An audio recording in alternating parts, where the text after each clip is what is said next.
Chennai shopping mall లో sensational Dasara triple dhamaka. Spot gifts, combo offers, instant discounts. ప్రధానమంత్రి నరేంద్ర మోడీ ఆంధ్రప్రదేశ్ కి మరోసారి రాబోతున్నారు. అక్టోబర్ 16వ తేదీన ఏపీలో మరోసారి ఇలాంటి సీన్ చూసేటువంటి అవకాశం రాబోతుంది. ప్రధానమంత్రి నరేంద్ర మోడీ, ఆంధ్రప్రదేశ్ ముఖ్యమంత్రి చంద్రబాబు నాయుడు, ఆంధ్రప్రదేశ్ ఉప ముఖ్యమంత్రి పవన్ కళ్యాణ్ ముగ్గురు కలిసి రాయలసీమలో రోడ్ షో చేయబోతున్నారు. అక్టోబర్ 16వ తేదీని డేట్ ఫిక్స్ అయింది. దీనికి సంబంధించినటువంటి సమాచారాన్ని ఎమ్మెల్సీలకి మంత్రి నారా లోకేష్ షేర్ చేసినట్టుగా సమాచారం వస్తుంది. 16వ తేదీన రాబోతున్నటువంటి యాత్రకు ఒక ప్రత్యేకత ఉంది. జిఎస్టి సంస్కరణల వలన ప్రజలకు కలిగినటువంటి ప్రయోజనాలను వివరించే ఉద్దేశంతోనే ఒక భారీ బహిరంగ సభ కర్నూలులో జరగబోతుంది. ప్రధానమంత్రి పర్యటన కర్నూలు, నంద్యాల జిల్లాల్లో ఉంటుంది. ముఖ్యంగా ముగ్గురు నాయకులు కలిసి రాయలసీమ వాసులకి రోడ్ షోలో అభివాదం చేయబోతున్నారు. దీనికి సంబంధించినటువంటి ప్రణాళికని సిద్ధం చేసేటువంటి పనిలో ఆంధ్రప్రదేశ్ ప్రభుత్వం నిమగ్నమై ఉంది.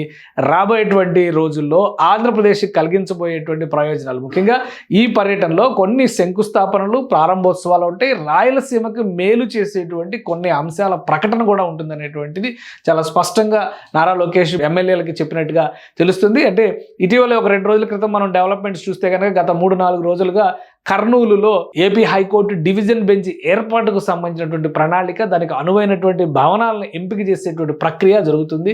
సో ఈ పర్యటనలో హైకోర్టు డివిజన్ బెంచ్కి సంబంధించినటువంటి నిర్ణయ ప్రకటన ఉంటుందా, అలానే అనేక రైల్వే ప్రాజెక్టులు రాయలసీమకి సంబంధించినవి పెండింగ్లో ఉన్నాయి. ఇక కర్నూలు జిల్లాలో చూస్తే డ్రోన్ సిటీ లాంటి ఒక భారీ నగరాన్ని నిర్మించేటువంటి ప్రణాళికను ఆంధ్రప్రదేశ్ ప్రభుత్వం సిద్ధం చేసింది. వీటన్నిటికీ ఒక క్లారిటీ వచ్చే అవకాశం ఉంది. ప్రజలకి అభివాదం చేయడంతో పాటు జిఎస్టి సంస్కరణల వలన కలిగినటువంటి ప్రయోజనాలు ముగ్గురు నాయకులు కూడా వివరించబోతున్నారు. ఈ పర్యటనని విజయవంతం చేసే దిశగా ఎన్డీఏ కూటమి పక్ష నాయకులకి ఆదేశాలు జారీ చేసినట్టుగా లోకేష్ ఇప్పటికే చెప్పారు. ఇంకొకటి, ఈ పర్యటనలో శ్రీశైలం మల్లన్న దర్శనానికి కూడా ప్రధానమంత్రి నరేంద్ర మోడీ వెళ్ళబోతున్నారు. సో రాయలసీమ వాసులకి అత్యంత ఇష్టమైనటువంటి దైవం అక్కడ తిరుమల వెంకటేశ్వరుడు, ఇటు పక్కన చూస్తే శ్రీశైలం మల్లన్న. ఈ 2 ఆలయాలకు ఉన్నటువంటి ప్రత్యేకత, జాతీయ స్థాయిలో దృష్టిని ఆకర్షించేటువంటి అంశం. శ్రీశైలంని జాతీయ స్థాయిలో ఒక తీర్థయాత్రా స్థలిగా మలిచేటువంటి కార్యాచరణ ప్రణాళికను కూడా కూటమి ప్రభుత్వం తీసుకుంది. అక్కడ టూరిజం రిలేటెడ్ డెవలప్మెంట్స్ చేసే దిశగా కూడా అడుగులు పడుతున్నాయి. ముఖ్యంగా తెలంగాణని రాయలసీమతో కనెక్ట్ చేసే దిశలో నేషనల్ హైవే పైన ఒక బ్రిడ్జ్ నిర్మాణ ప్రక్రియ కూడా జరుగుతోంది. సో వీటన్నిటిని దృష్టిలో పెట్టుకుని చూస్తే కనుక మరిన్ని తాయిలాలు, రాయలసీమకి సంబంధించినటువంటి అంశాలు ఈ పర్యటనలో ప్రకటించేటువంటి అవకాశం ఉంది.